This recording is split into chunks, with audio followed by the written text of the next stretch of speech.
Yebelanyo doto wona ya le canal FM de nyasi mwadi Canal FM Toto vivi awe no awito egbebe do akpe be mi chan radio Canal FM la se egbebe wona le miagbo si alengbe na mi jen koneni awito Frederic Baskabwa MRC be dunyagmo habazi pe me no to ye mi pe egbe president wezon yo de aho mi to de evio de ni so bi do dakpe mi fo et président ni soit mi wo takpe gande les miabe ha me be ni kobe les dan be tuwaji ndibe ma bio sebe no kanti e be hia be mi o takpe won do there ndakpe no miabe ha boboa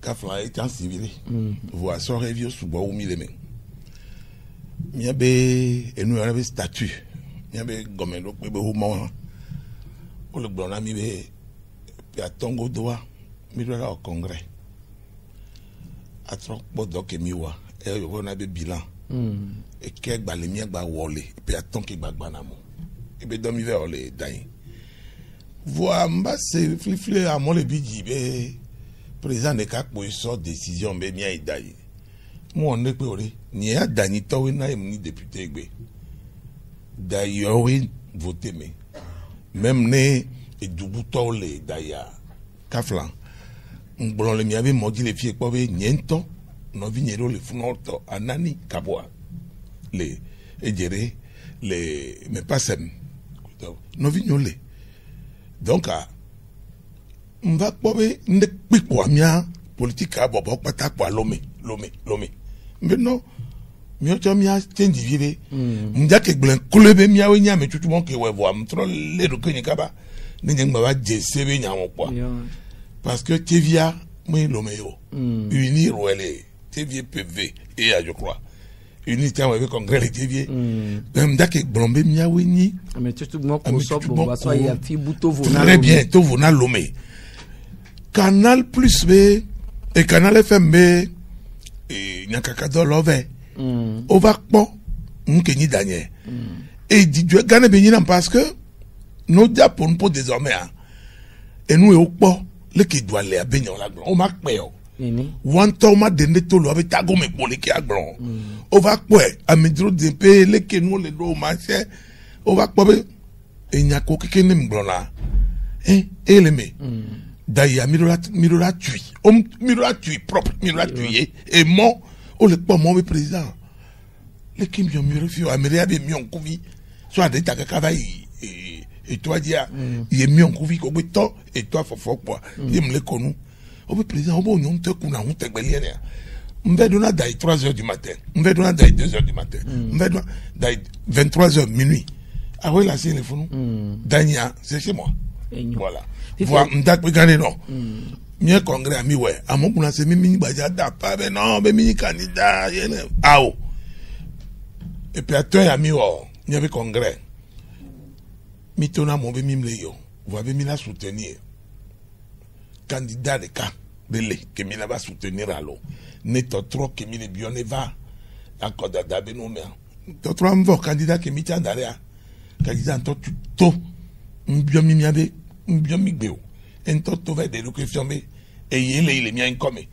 funu mia me lo mi be ao amenga mi la tro mi nya ke mi glona o le romeo et le c'est le lona o le nafio lona honini no lodo wa on poni fio attention o lodo wa on poni fio jukola de to le du kwa ben kume so fio adava que a do ba une pate que adava na bono e o yo le do fio va coller wa on poni fio ka fla on la mo wa ko so ro ho me ame okwe nini o la me po e jara wa mi po donc on poni fio wa na ni po mi bag ble pe ame mi mle yo de vieux pour me ça me sont vieux be non be mai mais ancien mutonombe MRC ndai akoyo parce que mi miale ko le préparer à quoi mais ne ga mi aswa MRC a bobo politique a bobo beni mi la gbon même né candidat que électeur de capé à l'eau militant de Kérémiasia, Mila Tonebe, mi veille d'accord à me aleke. Do, enuya antilo. Nemi boulajoua, à me siame la bou, mi avait position. Et mi avait décision. Mi ocho mi la bou. À me comme d'accord, mi avait candidat. C'est tout. Ça y est, nous, comme le blanc, mon homme le pont, me laisser. Tu as dit un petit gangan qui a tous les bobois, et nous. Et nous, puis attends que quelqu'un bala, mi avait un bobois. Mi l'a doublé effort. Mi a gba ou vous bobo de sorry vieux. Sorry vieux de. Sorry vieux bédo parce que ni bébé government a de vieux la couteau la kuna américain. Mi a noté pe government boule la olé na mi la olé mi a de problème. Donc a mis les projets gangamé. Ko cloni pe et hanipe mi la fion le ko anéroa.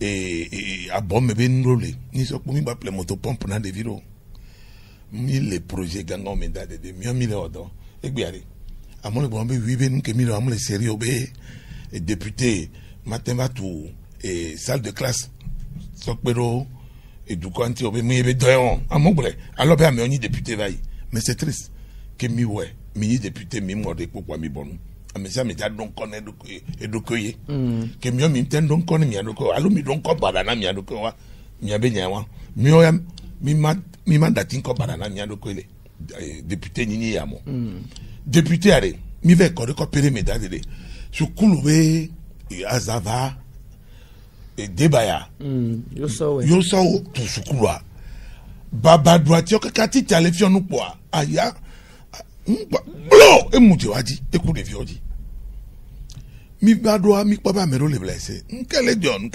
jo faut nous décider bon on va vous faire 3 classes en tuyau galvanisé kudo yovo zingi kafla et mi pleno oui mi dit soudeur on leke o la koko mi a payé mi a leke appelé ciment 10 paquets. Allez, on va s'en chape. Ne, même parce que nous avons baba et nous avons été amis.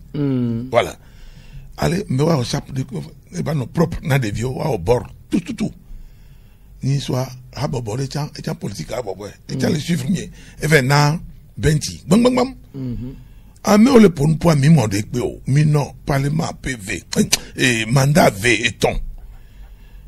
Amerolea wano kwa tobe yo dokpo yo tout properly daibe beniglome parce que waweni yo dogangagon yo la po o tekaro o kokotour gagagon il dit oui ntambuna mekukwe oui voamia bumia non mi lagbea kingboni mi anon gbonkotia voilà donc décision ganga ko mi prendre mi mayo men moment badwa mi lagble et puis attends que bana kekema mille accès do so review dit ne le glombe so review candidat oli et voici le kevo alors matin on est tombé 19 candidats il me le connu parce que egbe ku constitutionnel déponé avec candidature kakane et politique bana ben keke ani enigwa kakane gemia mila kpo candidat domé mais keye do pepe mi ke mi po bi la tendo le mi agbo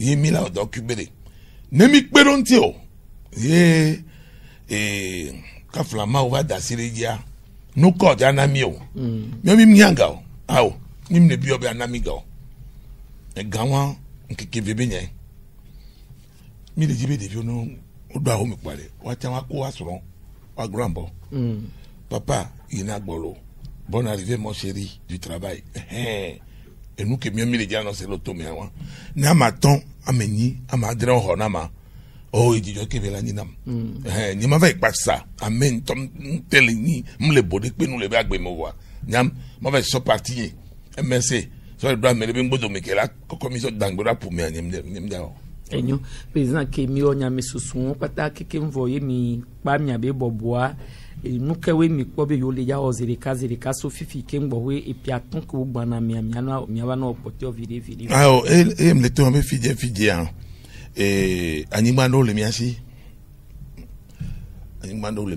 kafla nyane et planning da to di alo ne onama msoro na parti avec comme Ezrika quoi ne pas profiter ne mi apata donc mi po silo d'arrivo ni sommes joragbe amivo if ya sima da idia kudo zindio mida o abrevoir wa enclos funu mi lego mida o centraro bois et bon et so heavy il a formé so heavy groupe oui attends à son conclusion non on l'a ni donc nos plans et doit avoir allez 500% nous revoir on l'a trop remboursé 500% ami mais il y a son groupe bobo mais quand on a formation quand 500% que mis sur les nawa flanc de canton on sur les namions mi m'a bien les calés nous revoir ouais on l'a trop ami 500% avec ma maman, même bien appeler 250 b à son groupe bout, allez d'ailleurs nous il a tout dia et bien n'a qu'à la coyo la tonombe et amiro le obiti parce que ça viole les jo nous gomeo nous souviens gomeo hein amiro le toi fia amiga rosso très bien o le jo nous le dit la porte d'aivioa au sous le pali mais où edia no le dit la powa o subo la deta udia no le dit la powa o subo le lomé udia awo me le dit bere o la jolo voa mi awedo debe kafla o mgbava no leblebe jobu mele lomo alors be wacha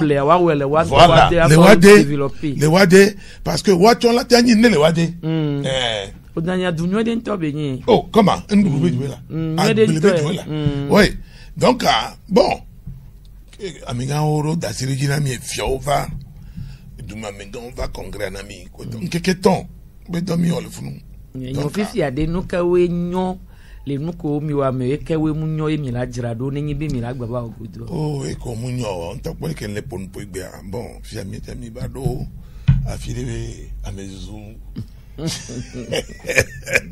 abezu di ndo ji pota o mbrolo no zuma mazu no mzumo ani mazu no konuku mama konuku no konuku mo ntama hon kume a ke mi ata me se me fon le ba ho me mi akpata mi ro mi problème o wale ye afi obi aba pa pese me kwa ma to me awo no mi ma kombe be se zozoro kume no e gomede donc enu mo mi gba ja no to soke no vi wo emia no du parce que eduya priorité ou les douanes tinami subo ennemi fonchami na dakpene ma ube elo togo be mi mona tukara kaka mi bana mi anto mi ebe no enu re kakinyi keshenu gana mi anyi togo enami le glombe akoke gbana ya ela yile ti fa fame ke fada enu assemblée de Dieu to invité ministre mi ye kaka ndi mduwe amo be voilà et trois unis to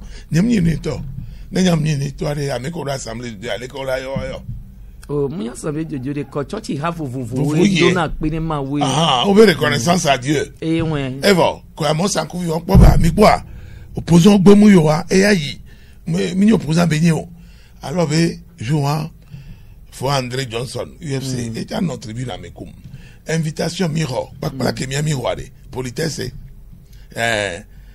que on am invitation que me vo pas mava surtout be mon so téléphone me confirmer be mava mouye donc akpe de donner ma ou ya mpogle ni la va to akpe gane ne ma ou yo ko di jodu omdwe o so ase no e no mo ba Lincoln na be we evo ndwe npo di jo ebe we du retro city o ma ou eme eduya ma ou ne be alo ni no duaji e sorika gbagba pon ke jo le Burkina ni so nyono le nyanu le tomi en le toto evo terroriste pa nyonu 35 oso bon mi le wu nyonu won bere nyonu won be kuade e jana mi aho pouvoir alo e jana mi aho nu kele do antio puis ce nyonu won akafla e nu le nyale ton toi no pon non to la konu dade tamni avant vous ko wa bi vi ba avant vous yo lo itoto lo ile nya ende o le do de ade pompio la hora toto la voilà pompio la hora ho mi yo pona wa gbo e mbuna tami ke kambe Togo lomi parce que mi vele o church wan le terrain gani soa e mnanya sene mpona no pa mi gwazi pe gomi mais on va se rebarrer. Eh, Daoudi, non a cleva parce que les moi mais amo grombe malay au niveau vers les subo Christ ou les funu malay au non et quand on t'a dit tout et que on y a pour glonner. Bon, m'a expliqué non en 2 secondes. Au point commissariat central là, et bien considéré la fille bois de l'air. Toi bien ba homéo. Funu dit tonyeli. Toi bien yare que valomea autour de 1909. Et j'ai des vieux pata quoi ma dernière kele je me méfier et roulo aini imam grand tawame Jules Mustafa o Traoré tout ça là famille Gangan maman Fousseni voilà to gbe be roulo aini imam to gbe yan catholique to imam to na to gbe be a obe be nya be yo to la konu ne vio e be o we dos ma aussi t'as Antonio bon eh ben non on l'a pas encore nous non et Tony n'y a domlene via madre et wa pata Béatrice Memuna et dada Abalo Fousseni et Tonya Joseph Adamou Kabwa funu Tony Bronlebere ye bebio pata ke la dia nya mini ke la dia miota ola onenebe comme wanami c'est tout. No vie elle est arrêtez tout Sophie alors nyam tabas kabwa mwina chochi ça et petit na udanoa Frédéric Abbas kabwa nyete am dona bubu repepepe ntame ronala onana mla ngaba me a domenu vidéo bouillon a le problème bon if you have mal no quoi mal ntame mal are mungi ma ure ka komi alom nadia e wa gba nyinya na mo wa no ya fibula mi le note po e doare nyam le pe na ticho mle pe na dokito obe député mo no bon mle we mano we ka pe fin de mandat voilà fifiare na mere suedia munya be enu mle wa mukoko yovo na ndebe bar mukoko bara idiapa et puis a dengo do amela dolima eye mle kporura be elatemba odoya na yimba ya ni candidat wa parce que muso enu yere ba do la menamo enu mama voilà parce que amobu na sebe ngba Togo le partage nyabe lonlon bere modo vituku ma me kuno vinye amobu na sebe ngba le o nyam le manu kuwe meno kwa me ko le zuma wa ba no mana mi exemple de cas pe le bobo ton do me mutuna 25 000 na collège Betichao mutuna 20 000 ne school vitukia mutuna 50 000 s'il vous plaît ne infirmière accoucheuse le copiome ticharele copier to Atiba dans Atiba ticharale elle eni EV d'ailleurs ouvrez bien les oreilles n'importe la bêtise et peut blaver voire derrière 26 ans il nous soumani EV 5 millions tout l'année non enseignant volontaire mbere enseignant volontaire EV mbere joa kemitro joyi basapea apemia et que bana be basape ko on duna mi ambe a ba mu yo directeur de CGD be adjoint les miami et mu yo mbe vient voir tu es bien avec le doyen là et quoi mbene ve ko be et amen beaucoup ko be fion nous autres nous gangan ils sont des docteurs à Lomé en direction boya gbalé nene et puis les sima on va tourner ma et BPA est dépassé on m'a battu l'administration c'est vivé que mais moi l'équipe les gens matin pour va l'homme et a dîner parce que bon OK et puis il va pas tourner moi et puis là non c'est ma va pas dire bon mais ancien ce que dire il en a payé 25 000 non chalo voir un bagage mais mille barres yo vigan bien non mais vivi voir mais là ton ami militant tiens né agbleme ben do va les quoi allez puis c'est va vivre yo les fions mia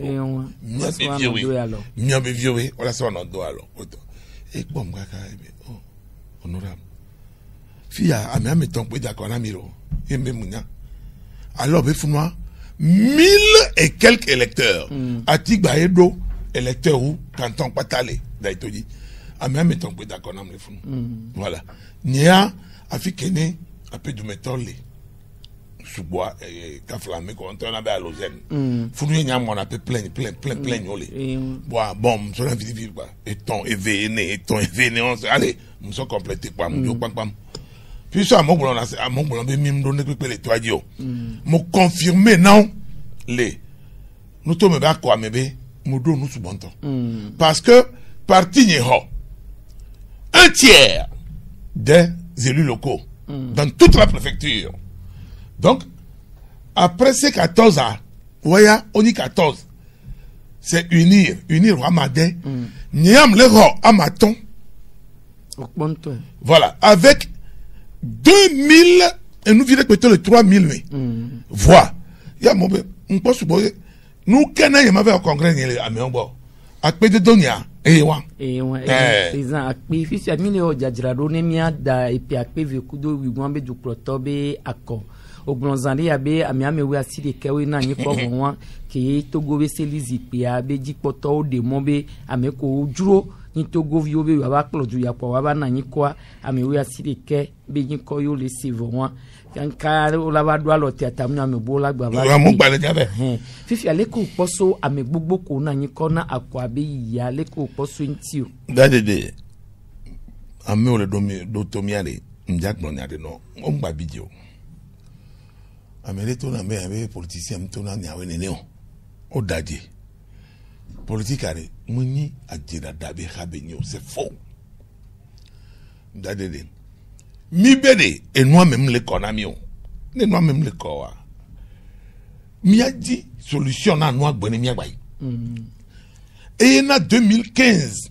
kene francophonie to so général Sangaré Rorami bo va po mi ave fichia muni unir to we gbombe ya koku fichier wo que me don va on va na be espero autonomie be fichier amunyo dade de le condi le vote que ne mia to de la parole là pour nous pour ne ba gbombe no amunyo wa puis amisa me le wi mi be délégation nya une be délégation nya fifia o gbombe amere pe ntom la gbombe le que situation allo be ora po solution le yodomi me le vote enye yo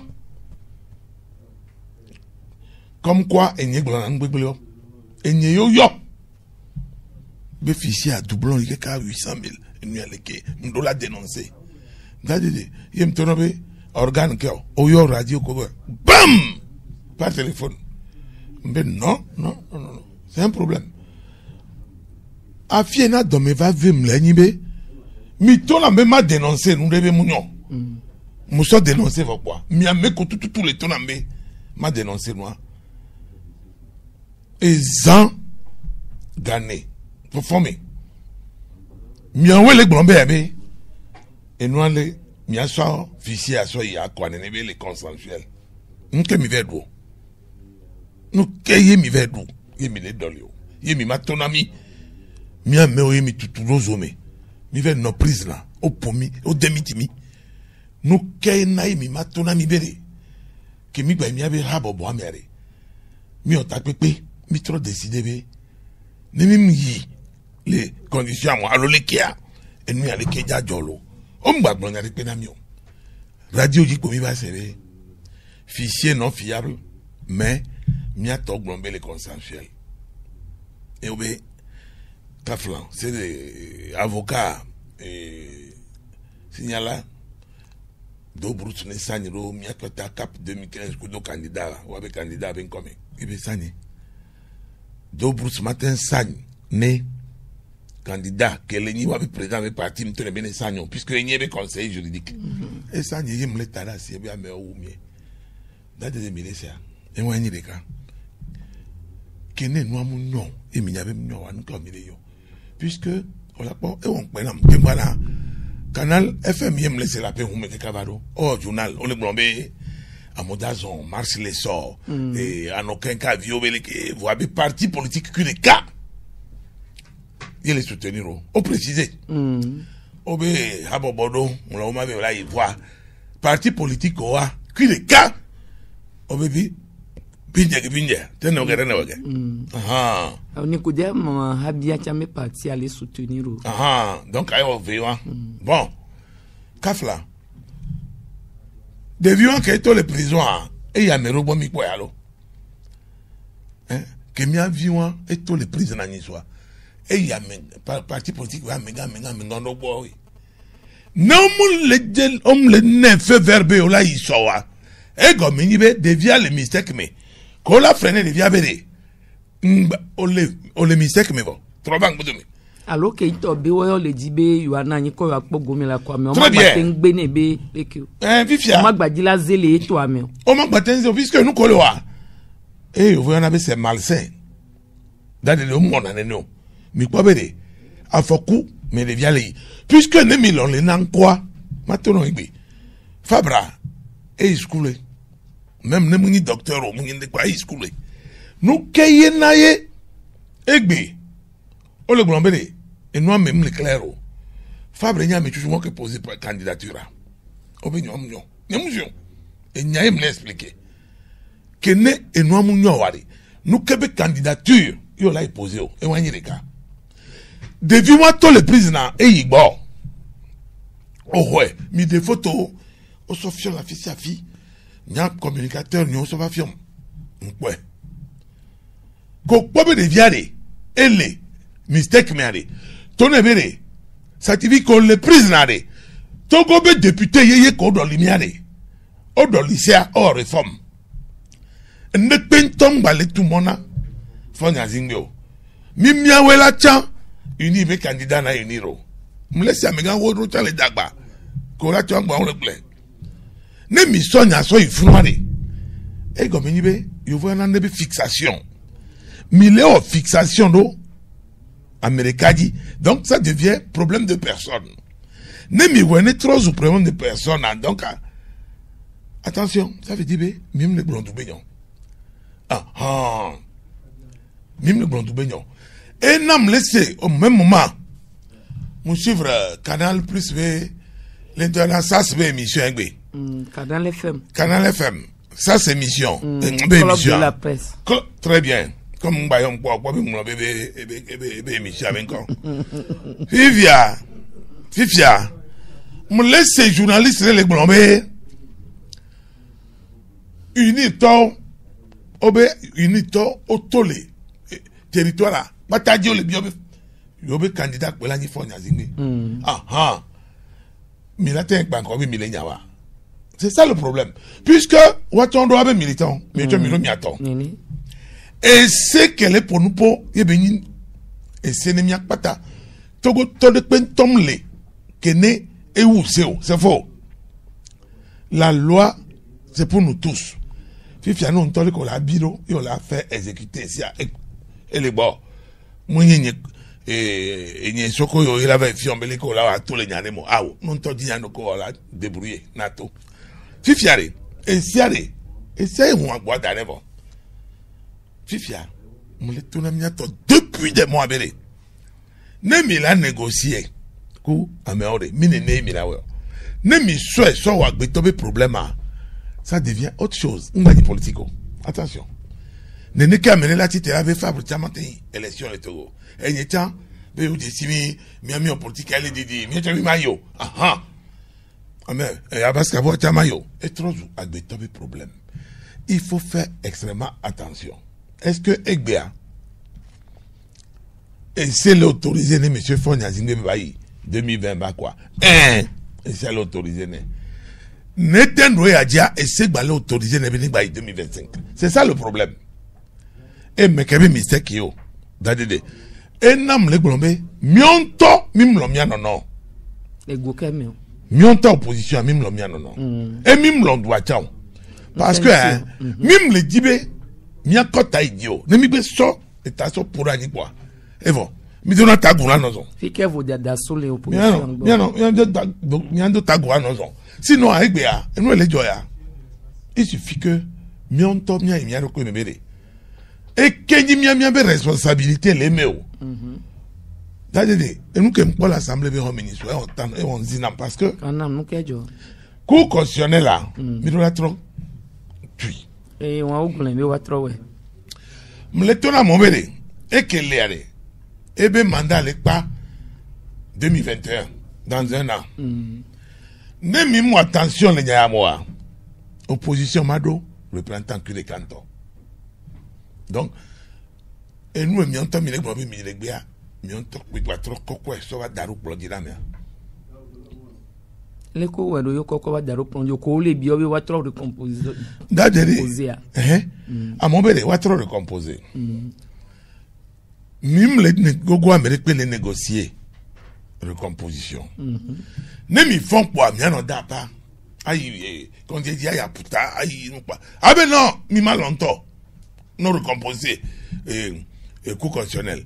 Ne politicien ne kakembeta mais kaka abe yo coup constitutionnel vient aller. Et tiens à Gblena, il a zéviré, il a au zéviré.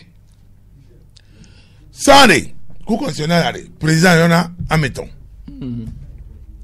Assemblée yona Botia, Gamia Sénat, Assemblée voter. Egbeare. On va trop recomposer. Et nous qui m'y a bien laissé dire ouais walo. Président là il va me ver. Assemblée là il va me ver. Sénat là il va me ver. Sénat encore les miassioni. Très bien. M'y a tonya be mimdo Sénat. Va obe Assemblée mangba chan sénateur. Et nous quand on a laissé dire on a deux décidants de l'Assemblée la chando Sénat be nyamigwe mais là tu n'as même d'accord on a Sénat magbe parce que c'est que tant balé bien miada ne va coller Sénat non et mon président est relation joue que ne Sénat va Sénat on va compléter c'est ça parce que gamodo leare ne mi die mi ami ngba tentro ba ngodo mo amo le nkona mi are mo ni on vient mais on yo attention faut jamais blaguer avec eux. Ah oui. Puisque Gamon, les politiques me mille. Mais qu'elle avait les dents, il y a son âge, il y a donné l'opposition, mais mille ouais, combien non. Il y a qu'à venir, mais honte. C'est ça le problème. Et bien, président Matin va y avoir un V qui est contre. Parce que c'est le problème des Américains. Et bien, majorité, mais avec les Américains, l'opposition. Ah non. Et c'est le problème. Le président de la République togolaise, nombre 2. L'Assemblée nationale, nombre 2. On me sait bien toi. Aboudou Assouma. Djoko Amados. Milesia. Ekpambo. Mais oui. Puisque on l'a pas mis à temps là, toto considéré à mes non! Je me d'accord avec Assouma. Député, oui, tiens. Et tout le monde, allez, vite, Milano d'accord. Encore Benyoda, voilà. Et Naya Assemblée, candidature. D'année, Assemblée, candidature à Kakana samedi passé. Mi va gli. Sauvaï, 24 décembre, mardi. Mi va tchan, amion. Et Zandomi. Amion, oui, nani quoi? Amion, combien quoi? Oh, avec campagne, les députés au Bénivoire. Regardez, mais il y a bene, il y a todo l'année, on me dit, il y a ododo d'une, il y a cocodu à toyo. Et n'a garo mon bien abe, business béni à l'ounou ke béni. Parce que, n'est pas non mais au matin, on a zogan d'apport. Mais nous l'a négocié. Que mingbel les noirs mon quoi, mais nous l'a négocié. Bébé, leke. On l'a quoi, l'a bodje menami. Seulement, au matin, so pas wa keke nami. Qui est bien son pour c'est faux. Bon, et Kakane, semaine prochaine, la voix.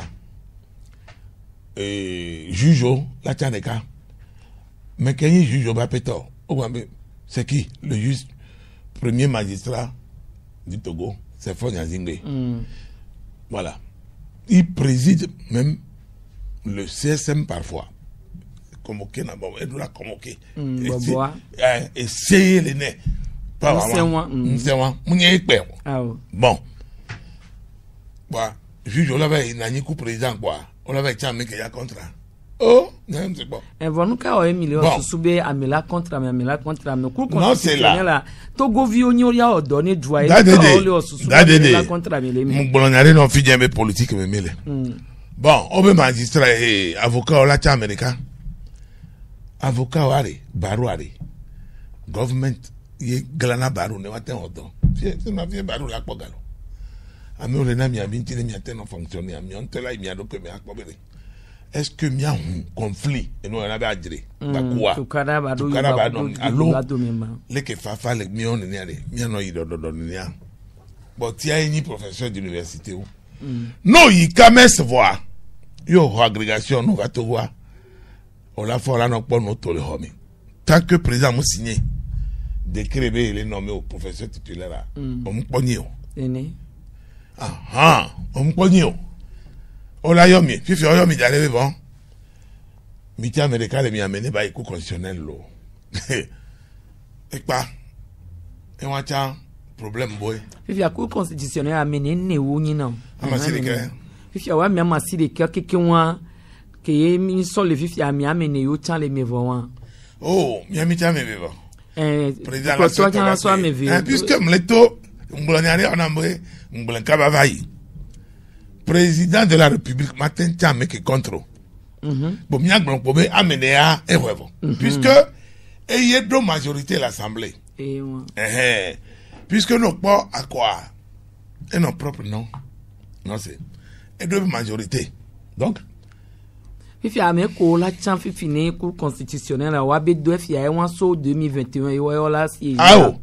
So fifi zereka. Tout de suite. Wa we les nami résultat 22 janvier be résultat. Wa we lo ya we a me ko le chan fifi wa. Puisque fait du Sénat do la chan a me vele me voir Sénat pour les miasi we won a me madre pour les ya do da. C'est tout. Ne Sénat baba garder me voir ça va avec agba mi ato da puisque que o ise dia wa Sénat mulo. Que Sénat mulo a mi ake glombe. Assemblée ne continue. On va do Sénat. Bon, d'accord. Oui, nous kanti be kudo yon podo Sénat ni voix. Ko Sénat. O le do Sénat fait. Ça dit bene. Sénat re. O pa nous to me ba ko kimida. On a me conseil économique et social. On l'a associé. Fifia. Sans Togodolado sénateur Blané, voire ton 45. Et bien, bien mes préfectures au bail divisé. Donc, on a mis 1960 à 61, on est. Fifia, le centre président de la nommé, oui, attends, un tiers. Les 45 à dia, président des cas, et les deux, 15, et quoi, 30. 30 ans, miawelada, à qu'on a 30 ans. Et on sait au premier Mr. Premier Octobre. Nous tombons, les conseils. Conseiller. Miawelada, nous voilà que, unis de plus de 1000 conseillers, nous sommes opposition, quelqu'un, be conseiller, même pas 500. Bon, imaginez un peu, les Kéné, Sénat, Java Nordwa. Si y Sénat, Gbanordo, de Pepe, et cour constitutionnel, on est de Pepe, et gomme, il no d'accord, ya quoi, mais quoi. Au maillot, nous qui la quoi, mais belou, nous qui jouons à pétoyer au la yoa. N'y a bien si ayon. Oh, d'ailleurs, on l'a eu à quoi, ça doit me dire. Apo, question à ma réponse à l'aimer. À quoi, mais là, quoi. Et nous, Kéné, à me envoyer au poids, on va les en amier. On les fout en quoi.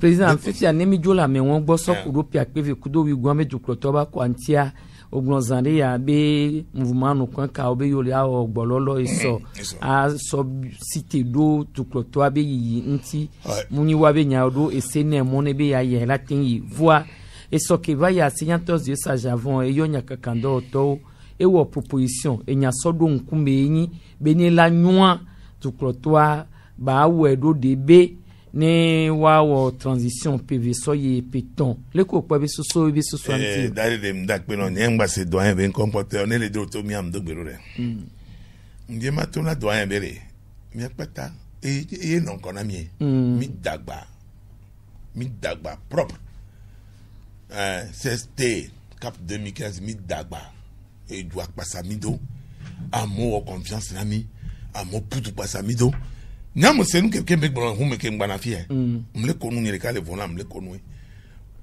faut je sur les blombe transition wa ne président format wa puisque ne wa munye magba yakọ va ne be ma wa o la chan ni be va vers me bo yakọ yo so america monseigneur ne chamede ke di kankan no di la no ibira nyanu kwame be ni be eve over chan batro transition e wa am do senso no d'accord no senso ah no d'accord no bo ni président Kafla et wa am ya de jolene et c'est que tom le gouvernement ne be la fonctionner bon et le gouvernement transition à me bouchatin ouais les flaves fonya zingbe BTP fa comme ça former parti toi le premier ministre ou quelque chose comme ça et on va charler on que le gouvernement mais nyali que on la te mettre ne be nous en place ode nous que ja te dit que la transition mi dodo ona que baba que na no transition dia mi mo e do la mi abe niveau mi a formateur quoi mi a bon journaliste obe bombe aller à faire mais non ça c'est amuser la galerie puisque et donner les bureaux là on l'a mis à bas niveau on va radiofier bon plusieurs fois béré à mon le doumefier ouais la gogo président à pour nous cuit m'imagion ah oh mi la pour nous poner agbeto béni c'est mi ojo nene béré ka flamé les yoben popo mi pour le que ne doit les rois voilà notre transition obé au journaliste obé votre transition alors be oni steriala onyabe et nous collègues blancs sans se que pentom les noisio logique de comme le bon pour quelqu'un qui a fait le droit en tout cas moi je trouve que c'est nul mounion parce que mimba non dérouté peuple et les blancs be bojoro ni candidat non à mon badjinya na et kafla bojuro alo church meto mudo nyantina bojuro le ndeme bere nyomi la politique e yare ma oba me bojuro le sibe ezo e avulele do bele we ale wa tati avulele do lekebele gbolero lekebele we do anyabere enyala dominer anyabe adomeze de tiale adominer olesia munye de kanyi bishop le togo de munye de kanyi évêque ore osubo voici des gblonya mais ça me kwebe do da fi kebe ho amo Sénégal mebe me ke so da sino oyo po ma upo e ya le furu po ma upo enya ke o mi gba no pompo ni no de e na bon ne ma ukele akempo npo na ma uke yo me ma ye bon ne ma tati pojo ba continuer be do ah ono gblonya wa blasphème o le busunya wa alo bon très bien ma sokim mbere njengba ma umu lolo njengba gblo me ma umu lolo amere pe chan popo e to ndo chan popo ka yo la ba popo enam le glombe bojuro le siebe maoula nibandi c'est la lumière nous pobobe amedo grade évêque archevêque c'est la lumière au matin va quoi anon bon keye duro be candidat à mon joga wa joga na mo asodu et voilà ameko pasa ko duro mi jesiwe miamia wo do kwa mewe nu kena tegbe kwa miamia mo no joga do la miano e doko so wa joga wa sodu wa so do e doko on bi obo ya jore ameko la jowa wala joe no ma jowa abo ndo to wa mejo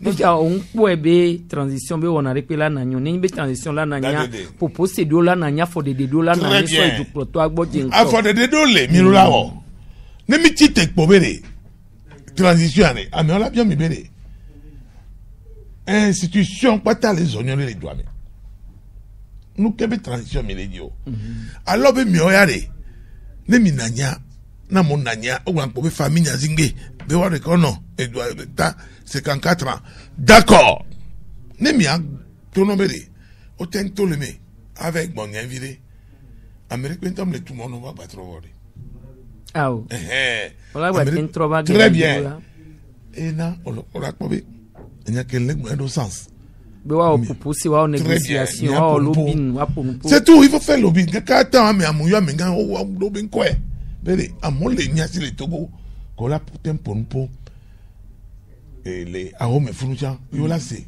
non voine miso tukara alonimiti te bo kwa mi abo nyakaka da lo kwa glon e ke mi aglon kwa ti tejo ah mi acha mbuta me so nyanti po e mpo be nkode la no si o matem de to ne pori e je sia me subo le président Fonya Zingmentie ni ma fie ma glon be nya et je sais mais gbogbo nko mgogo mais wala quelle réponse et moi proposition e benye sous dede e tient du me vi benye le ya le po do e tient gbolin dede oui ni am no principe de cas faut que ça j'avoue ami vivant yo mi akude mi nya du avait problème gbogbo rinto mi akui mi holoni du ya gbogbo rinto e nya nyore enyo avec Frédéric va me le globere egbiare kafla nemia we bi anyuare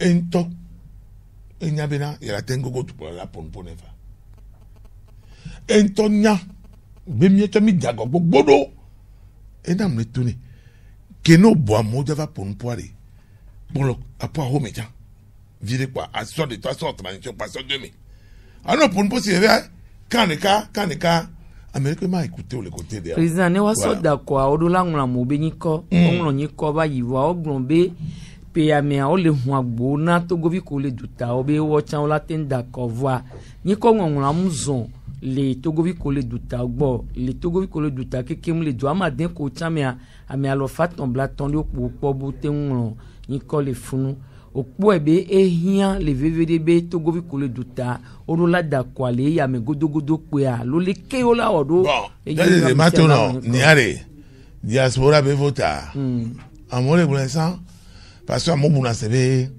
calcul en de béni quoi jona yo quoi be to go vioni 1000 avec kufa amero be 1000 ameton ne to go vioni recensement no chane wanyam wa be ne ke mi on to kele gbule be ame oni to go toni 1000 ameton ko to recensement ke mi wo chiffre réel ke mi ro nene gbale wa me gbani to go to réellement nene gbe nationalité o nene le miaji o nene la me de o chanji o puisque wakpata o matin on miaji gbero c'est faux bon fifia condition que o meye nene ba mon latin ba d'accord mi mu o et sensibilisation de pe o mi mgogo a mauvais pour no be no yo puisque a domezele e ni o kekeme a domezele chaleme amo akpabe no mo yan o be mi gba o no le mi to fia mi atoto funu no lo mi to fura mi atoto fie bon donc a mi on ke juro mi lo e ben moi sinon à l'école a expliqué bien tout le temps tu sois la femme attends 500 non attends il y a un problème il y a le fan intention non à mon budget nyam mon nyam pour un peu qu'on le voter obe tu allais mi la va expliquer nya wana mielo et nye bien l'assemblée bene nyawe da accord yemi dasiro nenebe projet be trop joué j'ai voté ça un cognedo histoire be un cognedo histoire me coller na nenebe sebe nyawe autorisé be Togo bi ko le gbeje wa d'accord et nye gbonjo wan le débat o mebe et l'agnon be parlementaire wa sionner et du wa sensibiliser mia non viobele leke voilà dede ameo le du tamata d'accord kaka bela he trop débat so wo français on emi pone sénégalais on emi pone malien on emi pone guinéen on ivoirien tout ça ça y est togolais de l'étranger matin d'accord kaka bela he changement significatif en que François qualifié la trondele pour les douamentio bon voilà enyobo wacha wanon wanyabere yoni edumevio yo so domeme voilà yo sona egagbogboro ra yo ba mo tawante ouais baby bon fifia miawe la s'organiser akwabele lekemia werone akoya et ava ivoa ko gbagbana lekemia de parce que mila remarqué be et c'est moi mais à ma va nos députés au domaine il y a députés au domaine parce que on va na délai kene carte consulaire t'as fait non pas pour carte consulaire on le permettre non est d'accord encore là-bas il voit encore mais gbogboro ke ime carte consulaire a muke mona o le doit mener wa tim no doit me wa omwe c'est ça bon d'ailleurs oui bien me laisse amia no violo nya no vi gbogboro le yo vo degbe ko America o mamle o amia le vont venir va gogo mi ambassade va ni problème na o la toye puisque buka gbogbo ke mi bla et l'internet dit yo vo so la rotonu so o le po akudo mi lo so do di me wole dare no wa Os ont tuni be a Togo ambassade mon la datio. Ko yo on ko wo ko to pa. Hello, good evening. Le père puis et bon on va on va aller écoutez aha omlewa ogbli domino voilà on le dit là aux citoyens benou on le dit à tout me vivre nous on l'a donc allez et nous on que mami dola au dollar de manière be amola iduta avait expliqué et midola nya Togo ton ne réellement les douta kem bon Togo ton mais gbani Togo ton mais kemni Togo ton mais kenni togolais ivoirien mais ni Ghanéen togolais béninois amondo béton ah oui. Bon, alors, donc, et nous, et double bobé, ni au dollar, au matin, où elle est dit, yamio. Et non, et président Sibiale, qui mis les blancs, amis, blancs politiques à tort.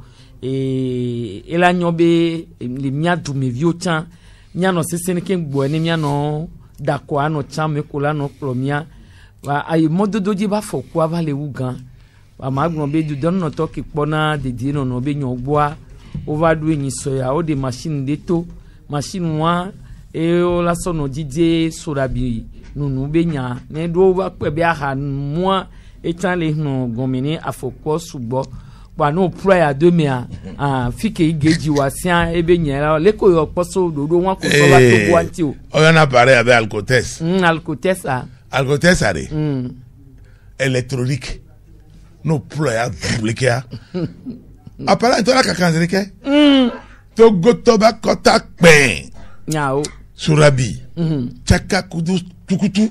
Kame bubu agolo. Kudo biye. Bébé c'est CIA moi. Mais comment? Ameron te oblede na me toi ke boba so tramador. So va pene. So pe. Ke be poule no brûler ke résistance o ke kem occupé na le.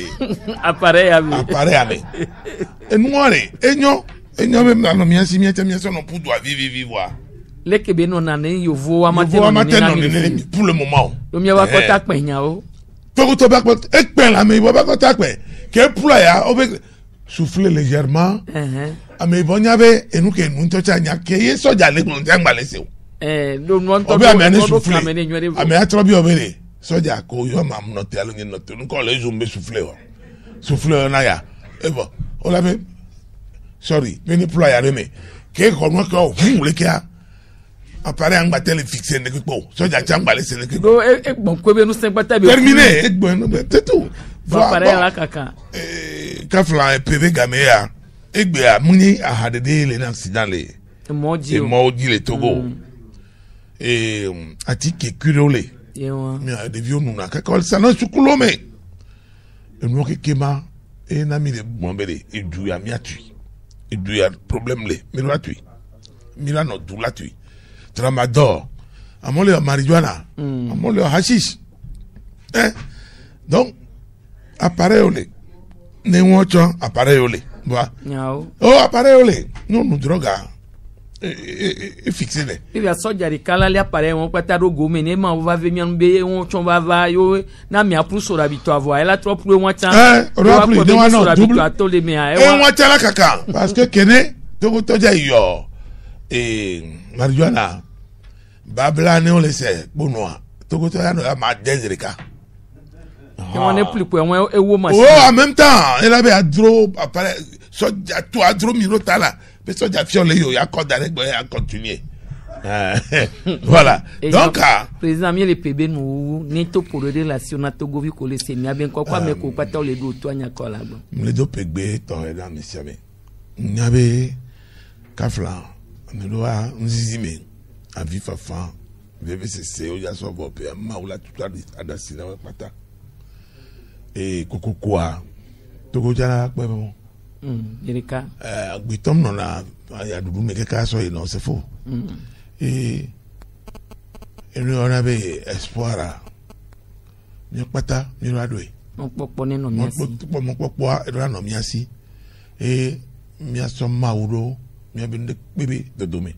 seulement mi ma no yo ma o ben ko and des autres be ma o dom ma o le ko aw ne ma o don la ponpo o la o do ale c'est crémé ndakbe na mi akpino chan toroto veve aweno aweto mi dakene be mi no kudomi le gbebe mi wene nyobe wona mi aweto Frederica Baska Boa kelenye MRS be dunya gbonga bazi pe mi no to eye mi khona mi egbe rezia de masonya hulede e no mwanu ya Micheto menga kudoki kisosa no modando pia Jeroda Kutsa e la na mila trosi wona ya le YouTube di mila kwa tropo le www.canalfm.com di bye. Mi wena yo e ba unya mala mi ba wena yo e fa unya mala mi weni